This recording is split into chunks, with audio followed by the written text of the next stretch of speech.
hello, and welcome to the show with Wrestling with Entertainment, the only audio experience on the web today. Previewing and reviewing the latest shows from WWE, AEW, New Japan, and everything in between every Saturday, and interviewing all your favorite wrestlers every Tuesday and Wednesday on YouTube and Castbox, sponsored by Rogue Energy and Player One Coffee. I'm, of course, your host, that guy, James J., alongside the leader of Squash Squad, Kaliko Yacht, who is not here, and the American Scooter Dust, who is also not here. I am very much alone, flying solo, very lonely. Um, that being said, it was still a good week for Wrestling Wit as we interviewed Ozzy Blaze on Monday. Um, Brian Anderson on Tuesday, which was our 300th interview. Thank you so much for joining us for 300 interviews, 300 guests on Wrestling with Entertainment. Definitely could not do it without all of the listeners. And Evan Golden on Wednesday. Three incredible, unique interviews from definitely different aspects of the world. Cannot recommend them enough. Go back in the archives if you haven't seen them. This upcoming Tuesday, we got Congo Kong, former TNA alumni. We talk about that. An encounter with Jake the Snakes Roberts, wrestling in China and India, making ring gear, and so much more. Then we have Clara Carter on Wednesday. Incredible interview. We talk about the advantages and disadvantages of being in the same profession as her significant other, a Ricky Morton story, driving Danhausen into the hospital, and a hell of a lot more. But don't take my word for it. Here's some clips now. Do you have a Jim Cornette or a Bruce Pritchard story? Um, yeah, I was doing it was a backstage vignette, and it was with this guy. They called him Richard Justice, and we know him on the independent scene as Dick Justice. He's based out of New York. Really good guy. I really had a lot of fun with him, and we were doing this vignette where I had to beat him up. I forget exactly why I was mad, but I was mad about something. And I believe this was before Abyss, so I'm not completely sure. It might have been while I was still with Laurel Van Ness, or excuse me, Chelsea Green. And so Bruce goes up to Dick and he says, "Hey, so Kong is gonna be a little rough with you. He's sorry. He doesn't mean it. Just wanted you to know." Keeping up on NWA, Ricky Morton. You've actually been in the ring with him. I did. Can you tell us about sharing a ring with Ricky Morton? It was such a surreal experience because if you would have told little 5-year-old Clara that she was going to wrestle Ricky Morton one day, I would have literally slapped you in the face because I would have thought that would be so stupid. It was so crazy. I texted my older brother because we didn't know we were wrestling Ricky till we got to the show. Oh, really? And yeah, I thought they were all lying until Ricky Morton walked out. And I was like, oh, I guess like this is for real. And I remember texting my brothers after it because my brothers don't watch a lot of wrestling anymore, but they know who the Hall of Famers are. So when I said I was wrestling Ricky Morton, even they didn't believe me. They were like, that makes no sense.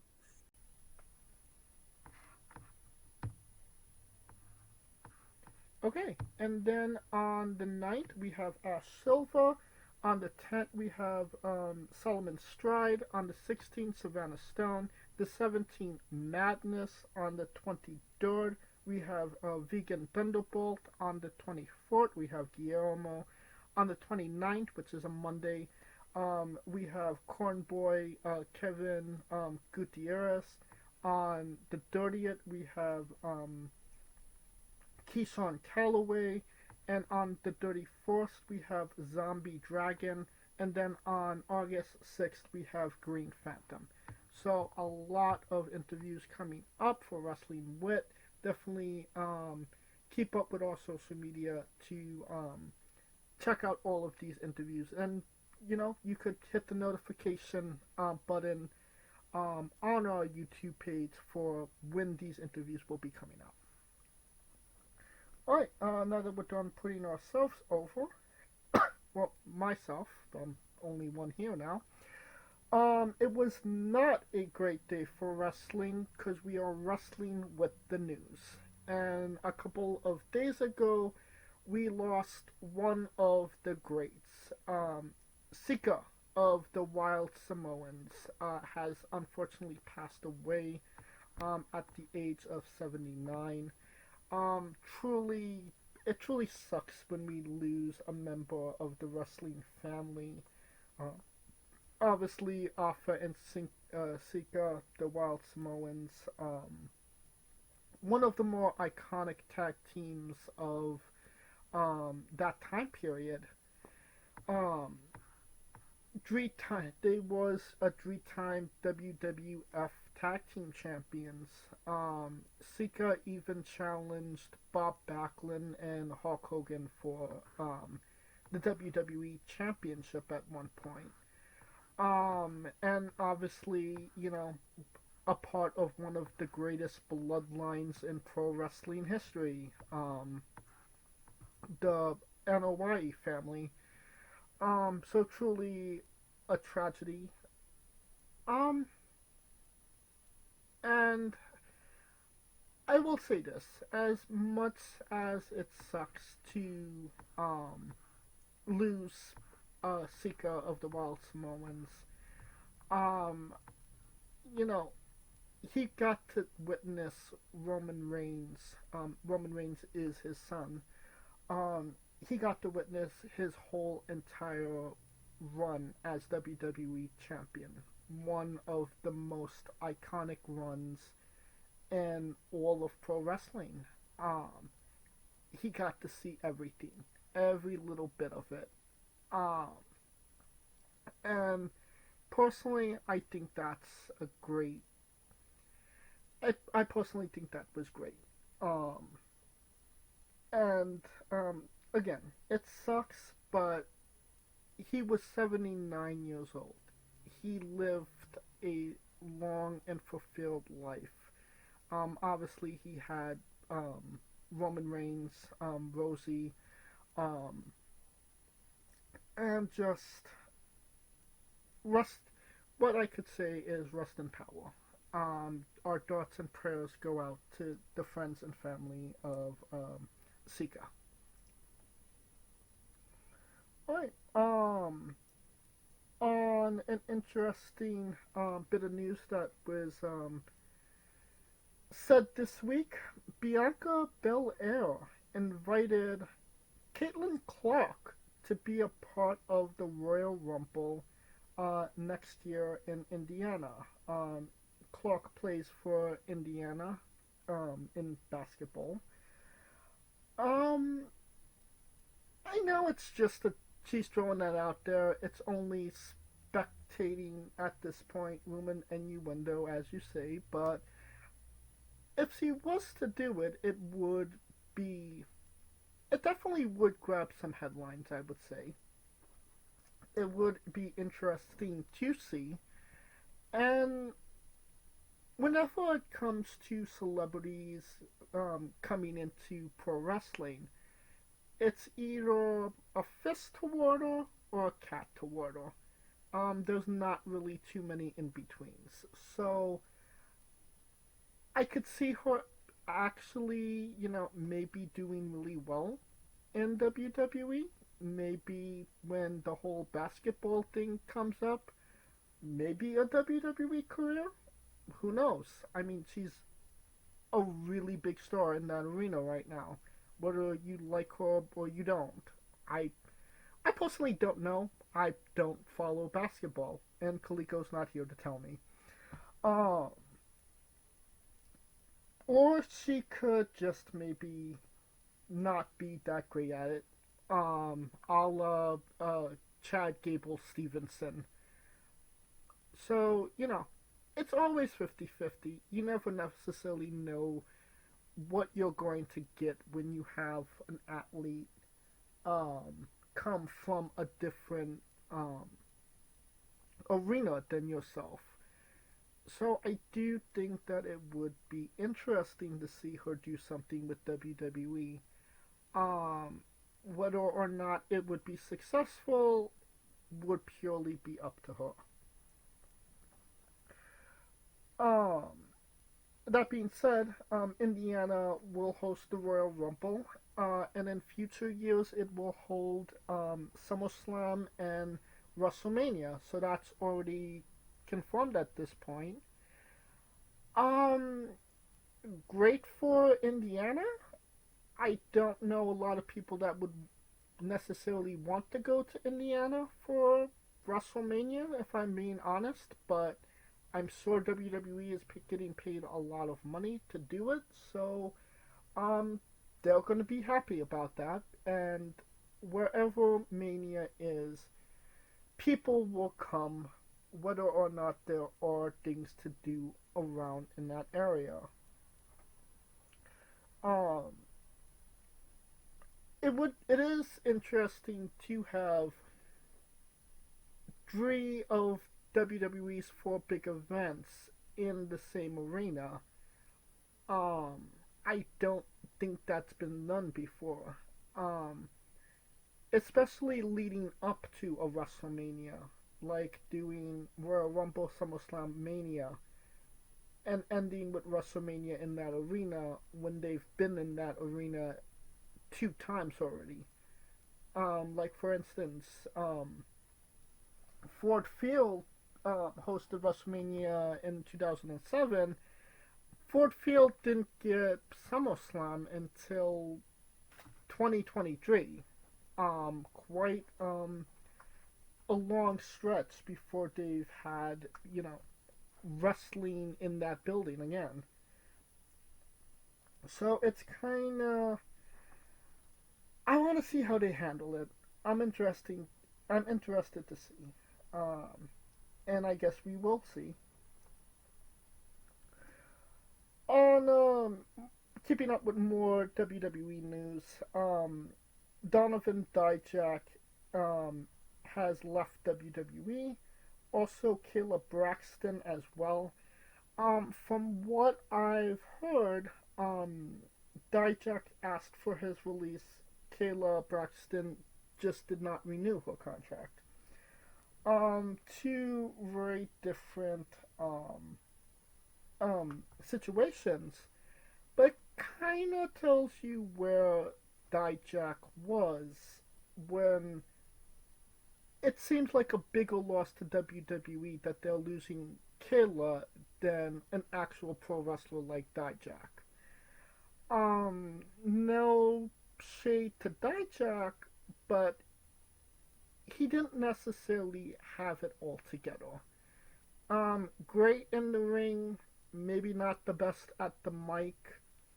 Um, could have did better with that whole. Oh fuck it. Um, how are you going to make the name T-Bar work? I mean T-Bar, and you're WWE champion T-Bar. Fuck no. Um, to some degrees, it was kind of doomed from the start, but you know, it's just maybe he'll put it back together on the independents. I would say he'd go back to Ring of Honor, but there is no Ring of Honor now. It's a little indie promotion in the woods that Tony Khan magically thinks of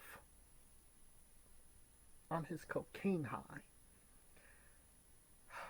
I miss you, Scooter.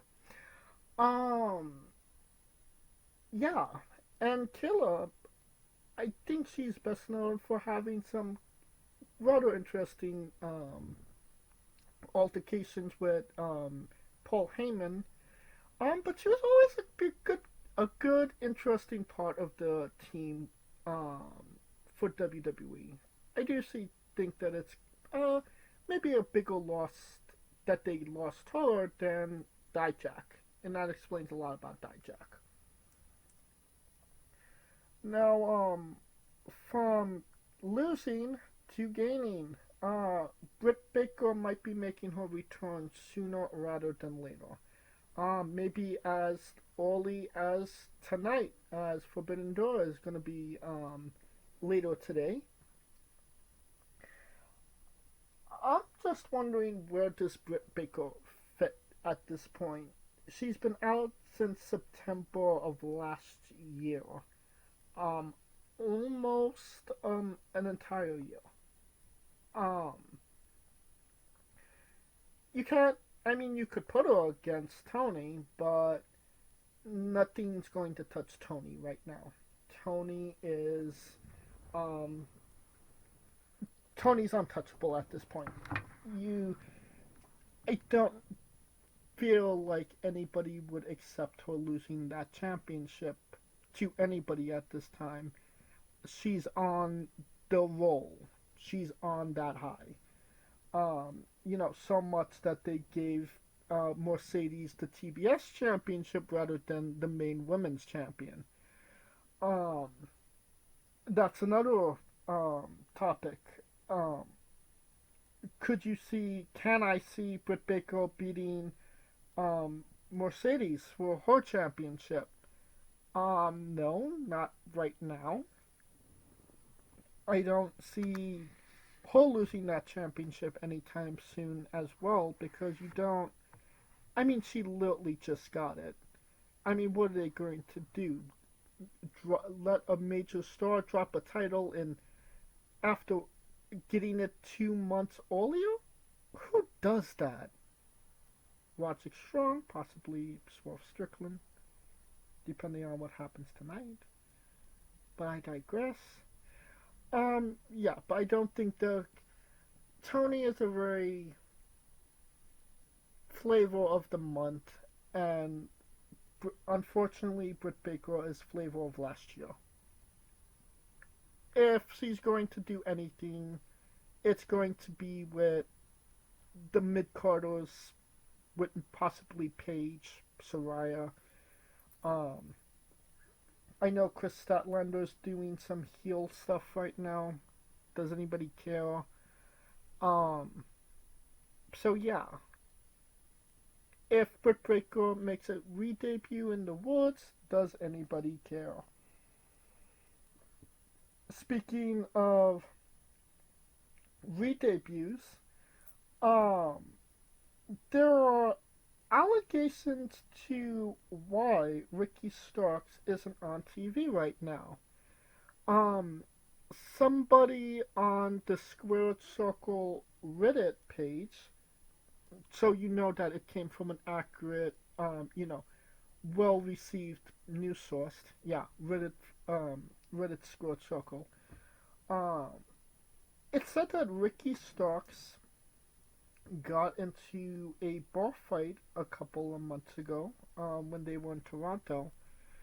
Um, and he ran into some legal problems, and that was a factor in why he hasn't been on TV. And for the simple fact that, also the fact that he has been turning down the stories pitched to him. Uh, I could absolutely believe the latter. Um, you know, if you're going to pitch horseshit, then obviously the guy isn't going to want to do it. Um, you know, he ran with the Big Bill story, and he fortunately he made it work. And you can't have you can't throw somebody into random storylines and expect them to make everything work and make sense. So I absolutely could see him not wanting to do anything that they have pits, because a lot of what they would want him to do wouldn't necessarily make sense for him and his character. You know, to some point you do have to, put your foot down. I do feel like maybe Ricky. Well, I know Ricky is definitely unappreciated in AEW. And I might feel like he is maybe waiting his contract out to maybe go to greener pastures, wherever that may be. To the allegations about him getting into a bar fight and legal issues, um, rumor and innuendo, AEW has not said anything about that or that anything of that nature has happened. Um, I mean, it could have still happened, but the news source is a rando from Reddit. So, you can't necessarily take that as gospel, if I'm being honest. Um, on a sad bit of news for, you know, the simps of pro wrestling, Mommy got married. Rhea Ripley is now a Sadie, a married lady. She married some, indie performer. Um, Not a big name. Don't really know who the guy is, but yeah. So, I know some people will be taking bets of how long this lasts. I might be putting my, throwing some money down on that as well. But who knows? Maybe they could make it work. And all that bit of news. Two Skull Scorpio. Stop the motherfucker. I don't know how. I don't know why. I know he got arrested for it, but yeah, he stopped somebody. So I'm sure he had a good reason. Maybe it was maybe it was John Cena in that club that one time. For anybody that remembers that. All right. That will conclude our coverage of the news. And now a quick word from our sponsors. So, Rogue Energy, the only gaming drink company in the world with 4 unique product lines to suit your task at hand, whether it be juices, shakes, smoothies, and everything else in between. Their low calorie, no sugar energy formula is the perfect alternative to sugar filled canned energy drinks and sodas. Their extreme formula provides the most energy, focus, and sports performance possible. Their hydration line offers focus, ingredients without the added caffeine. Drink it anytime you're thirsty. And their shake formula is so delicious. Who doesn't love a cookies and cream, 0-calorie energy milkshake? First and foremost, they've designed every Rogue product line with performance and effectiveness in mind. It is critical that you look at the nutrition panels of drinks when comparing options. There are countless off brands out there that are presenting low quality, poorly dosed formulas that amount to expensive caffeine water. Every formula they produce is designed with optimal levels of high quality ingredients. Additionally, you won't find a powdered gaming drink brand that dissolves better. No need to have chalky textures in your drink. Their taste profiles are unmatched, specifically designed for gamers, athletes, students, entrepreneurs, people with hectic schedules, individuals with low energy, podcasters who can't shut up, people who are health conscious, and so much more. Great as both a pre-workout and as a coffee energy drink replacement. Specifically designed every Rogue product line to be the best gaming drink on the planet. Rogue Energy, more focus, more win. use promo code WRESTLINGWITHE for 10% off your next purchase.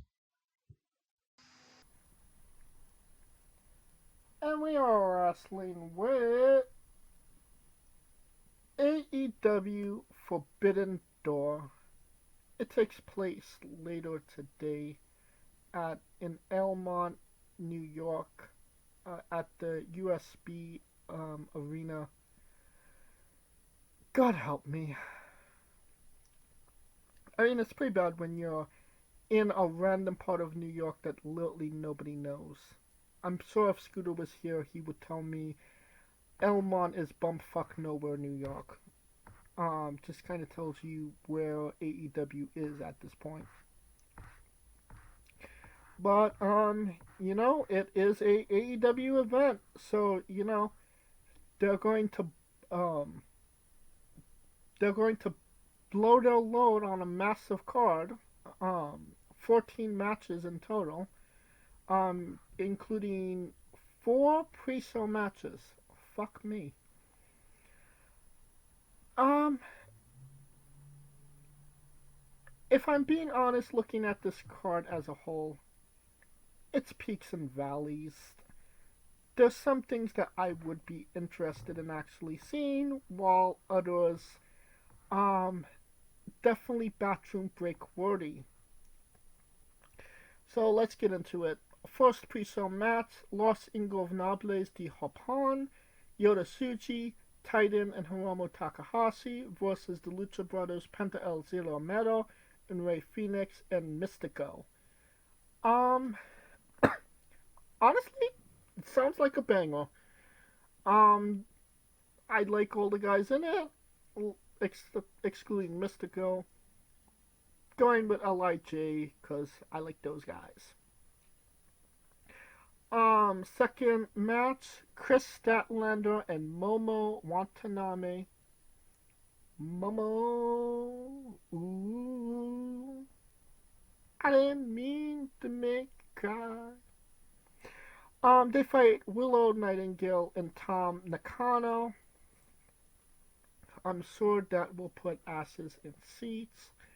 Um, Chris Statlander should have had just a singles match with Nightingale, but I digress. It would make sense for her and Momo to win this match. Third pre-show match, Mariah Carey versus Saraya. Don't call me Saraya. Don't call me Saraya. Just fucking call me Paige. Why Harley Quinn Cameron is with Saraya. I have no idea, but I digress. There's also a Owen Hart Cup tournament first round match as well. I did not notice that. Um, I. Do you give Mariah May the win? No, I think Saraya would win this one. When's the last time they've done anything significant with Paige? Then we have House of Pancakes, Milwaukee Black, and Brody Burger King. They're wrestling Tomato Ishii and Kyle O'Reilly Parts versus Roderick Strongneck and Gabriel Kidd. What the fuck? Versus Private Party, Zay and Quinn. Why the fuck is this a match on the card? Do I even care who wins this match? If I'm being honest? Oh, this is just.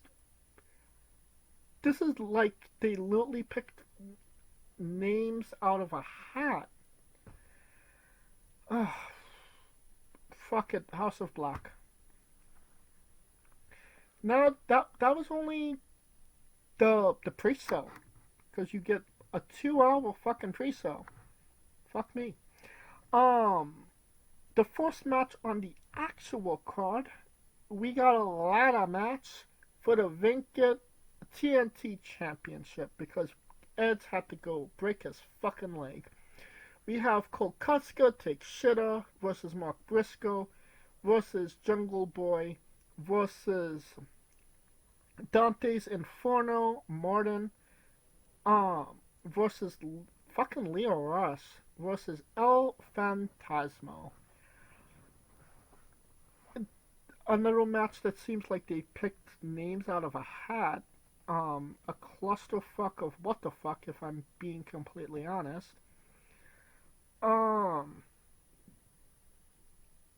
It would make sense if they gave Take Shitter the title.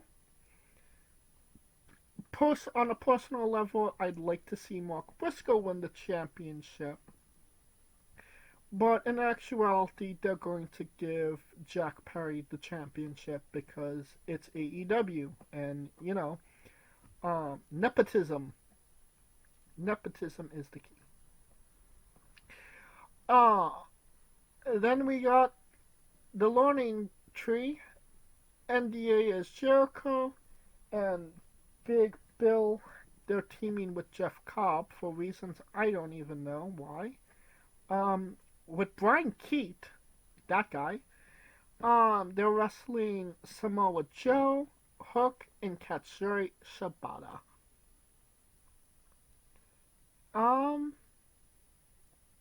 Yeah. This is an unnecessary match, I would say. Uh, give Hook and Samoa Joe to win? There's not a lot I could really say about this other than it's not something I want to see. Alright, then we have Timeless Toni Storm with Lex Luthor. She's defending the AEW Women's Championship against Amina Sakawa. And Mariah Carey will be at ringside to support both of participants. This is a weird fucking match. this is such a weird thing to do. And if I'm being completely honest, I'm somewhat interested to see what happens. I don't think that there's ever been a wrestling rivalry where two women are competing for the affection of another one by rubbing their face in their breast. Very they're definitely trying to get that 18 to 34 demo. I'll say that. Either way, Tony is going to win this match. Whether or not Mina will be wowing around after this is yet to be seen, so we shall see. Then we have ZSJ Zack Sabre Jr. He's wrestling freshly pooped Orange Cassidy. Why, I have no fucking idea. But it's AEW, so Orange Cassidy is probably going to win. Then we have MJF versus Heath Cheerio. Heath Cheerio. He's from Smell. Because that's who you put one of your biggest stars against. Cheerio from Smell. He's not a sexy boy. He's just a smelly boy. Smelly boy. Yeah, MJF definitely is winning this fucking match. Then we have the IWGP World Heavyweight Championship match, John Moxley versus Tetsuya Naito. If you listened to our G1 bracket reveal last week, I was under the impression that we may see John Moxley versus Shota Umino in the main event of Wrestle Kingdom this year. I would like to think or say at least that Naito would have a shot at winning this match simply for the fact that he's in the G1 this year and Moxley is not. And primarily New Japan likes to have their champion in the G1. I feel like that would give them a good out to get the champion in that tournament. But Naito has always been very 50-50. he hasn't necessarily been doing anything significant in New Japan as of recently. I mean, his last match was against fucking Callan Newman. So, I don't. My heart is telling me Naito, my brain's telling me Moxley. I think Moxley will win this match. Then we have the Young Bucks, Matt and Nick Jackson with Okada, Kazuchika. They're wrestling Scissor Ace, Anthony Bell Movement, Max Plascaster, and Hiroshi Tanahashi with Daddy Ass Billy Gunn in their corner.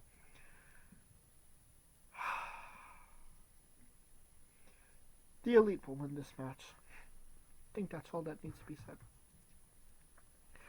Alright, winner takes all match for the AEW That Bitch Show Championship and New Japan Pro Wrestling Strong Women's Championship. Mercedes Monet versus Stephanie Vankwell. Yeah, this is Mercedes getting everything she wants in the world and more. The championship that she should have won in Long Beach over a year ago finally will be on her waist because she wants it. Nepotism. Then we have the Men's Owen Hart Cup Tournament first round match. Bryan Danielson versus Shingo Takagi. I'm not a big fan of Danielson. People know that. Kind of hate his matches. But I think that him and Shingo can have a banger.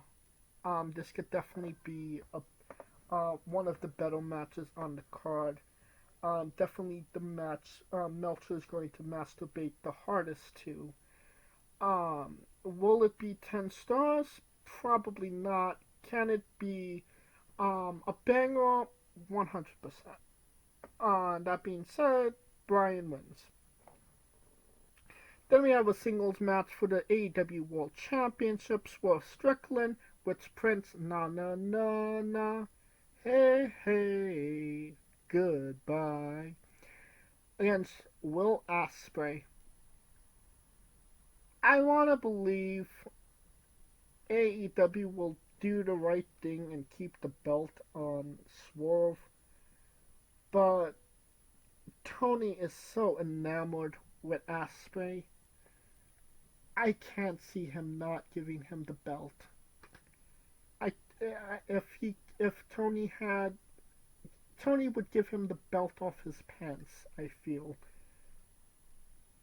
he's like enamored with Will Ospreay. I think it's somewhat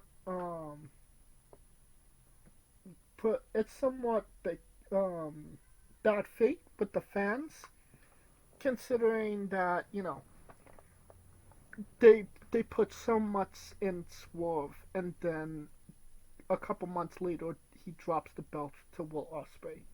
Considering how long MJF held that belt, I mean even Joe had a bit of a run with it.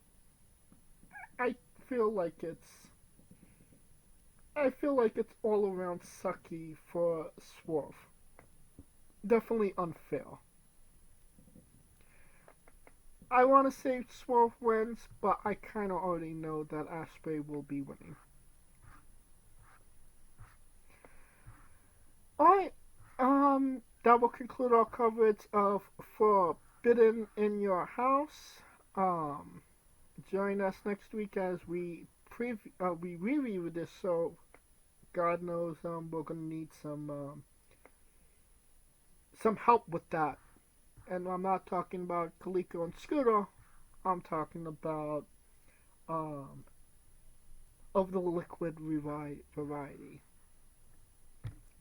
Alright, and we are wrestling with WWE Money in the Bank. It's coming up next Saturday. It takes place in Ontario, on Toronto, Ontario, Canada, at the Scotland Arena. Um, and it's pretty basic for WWE at this point. This has been the format, 5 match card. Um, kind of wish they would just add one more match, make it 6, and you know, get a couple, just get a couple more faces on the card. Um, it is going to be not everything has been announced for the Money in the Bank. There's still two to be determined people, but we'll get into that in a moment. We got a 6-man tag team match. We got Cody Rhodes, Randy Orton, and Kevin Owens versus the Bloodline, Solo, Coca-Cola, Tama Tonga, the NFT, and the infamous Tangaloa, and or Jacob Fatu. It literally says and or Jacob Fatu. It would make more sense to have Tangaloa and save Jacob for a more impressive match to be featured in, I would say. I think it's actually a good thing to have Cody not defend the belt on this show. Kind of build up the rivalry. Solo is really popping off. Obviously, uh, on Friday he murdered Paul Heyman, which is just going to make Roman Reigns that much of a babyface when he comes back. That pop is gonna be maddening. Um, that being said, I feel like the Bloodline kind of has to win. Um, they there's not a lot of fate in this Bloodline. There's definitely a lot more that needs to be proven. Like when Roman Reigns and the Usos were in matches, like they could drop a match and you wouldn't. It would be like, wow, they dropped the match. But you have to make people believe in the threat of Solo Sikoa and the Tongans. They've been doing that quite well as of recently, but Tamatonga, Tangaloa, they haven't been getting a lot of W's as of late. So a high-profile match like this, it could give them the push they need for people to believe in them. Then we have the WWE Intercontinental Championship match, Sami Zayn versus Braun Breaker. I think this is going to really show whether or not Braun Breaker is ready to play with the big boys. I think Sami could get a lot of great content out of Braun Breaker. I think that they could have a banger. If they're not able to have a banger, then it's because Braun shit the bed. And you might have to reassess things after that. But if things go without a hitch, Braun Breaker will be the guy that they've been saying he is, or at least who they want him to be. I don't see Breaker winning the championship. I see this being a smash finish. Probably a disqualification. Sami will retain. Then we have a last chance match for the World Heavyweight Championship. If Priest wins, Rollins can never challenge for the title for as long as Priest is champion. If Rollins wins, Priest must leave the Judgment Day.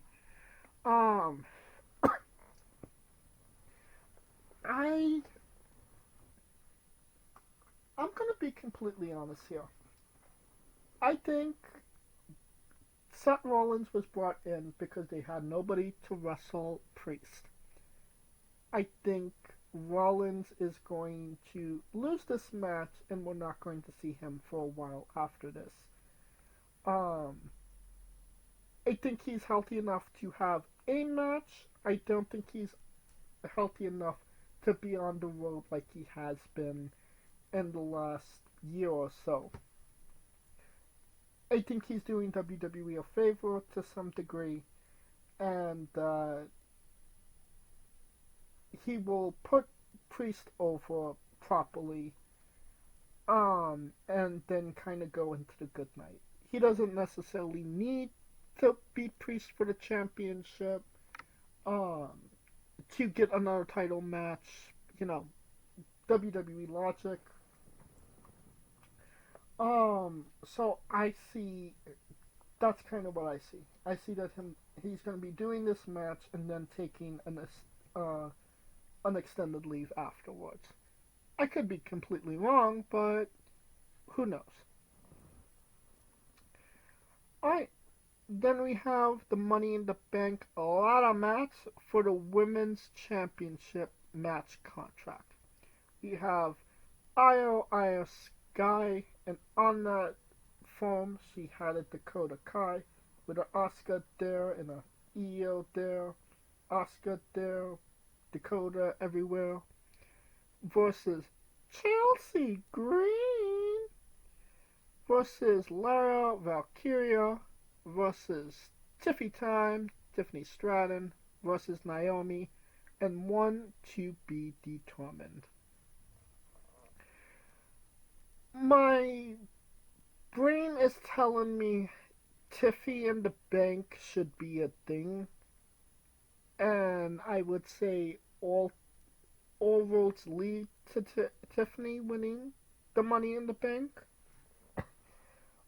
But considering that she's been in hot water as a couple months ago, and she hasn't really been doing anything since then, makes me feel like they might hold the trigger on her. Chelsea Green. It's weird to say, but I could see Chelsea Green winning this match just for the fucking pop. And she got a pop getting into the match. Imagine the pop she could get if she actually won Money in the Bank. And, you know, it would be honestly appreciated. Um, she's been a great part of WWE.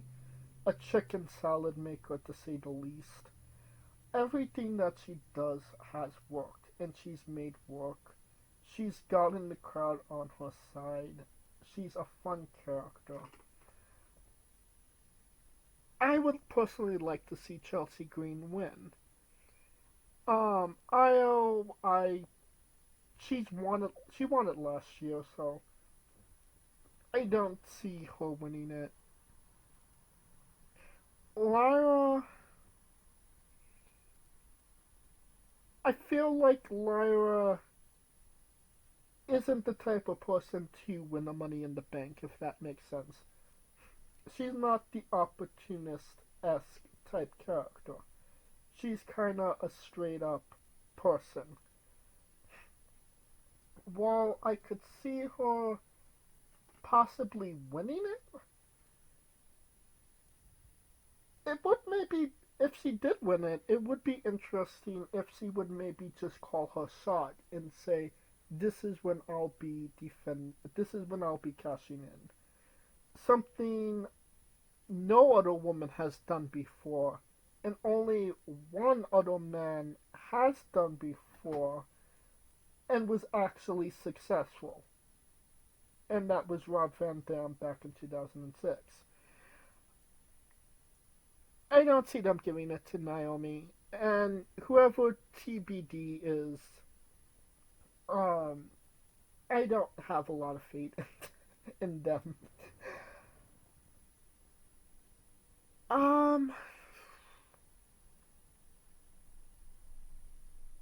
You know, Lyra was Io was a heel last year. Give it to a face this year, Lyra Valkyria.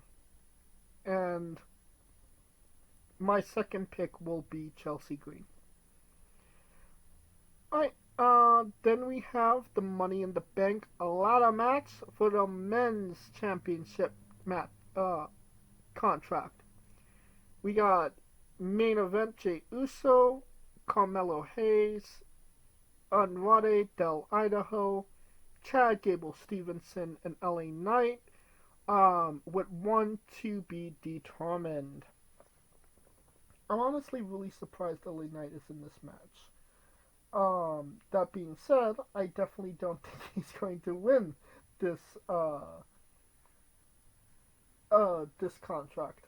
I feel like Logan Paul is going to screw him, and we will see Logan versus Knight at SummerSlam. That's setting that up.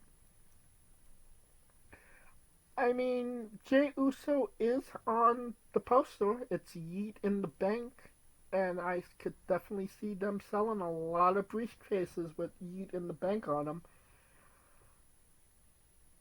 I don't feel Carmelo is quite ready. I mean, he's been popping off as of late, but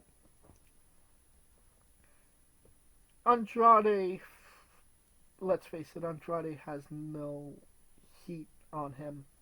He has no momentum. I am genuinely curious to see who the last person will be determined on Monday. I feel like we would get a clearer picture, but as things stand right now, I'd be inclined to go with Chad Gable. I think he's pretty over as a heel. I think he could get even more over, especially as a Money in the Bank briefcase holder. Triple H was nothing but praising of Gable when he resigned. And, you know, he should have won the Intercontinental Championship time and time again. I think they held off on that because they want to give him the big one. They want to give him the they want to give him the World Heavyweight Championship. I think the only thing that could maybe put a wrench in that is if Finn Balor is in this match, which we shall see on Monday whether or not he is or isn't. If not, I see Chad Gable winning, and my second pick would be Jey Uso. Alright, and that will conclude our coverage of Money in the Bank in this episode as a whole. I cannot believe that I talked all by myself for almost an hour. Fuck me. If you like what we're doing, please like, subscribe, comment, but on YouTube and Castbox. This was sponsored by Rogue Energy and Player One Coffee. Join us this Tuesday as we interview Congo Kong, this Wednesday as we interview Clara Carter, and follow the show at Wrestling with E, both on X, Thread, and Instagram for information on who we're interviewing, when we're interviewing them, links to those interviews, and so much more. Follow me personally at JamesJ993. For Kaliko Yachts and Scooter Dust, I'm James J, and this has been Wrestling with... Hey folks, this is the Colossal Mike Law, and you are listening to Wrestling with Entertainment. Enjoy the show, support these guys. We appreciate it very much. We'll see you at ringside.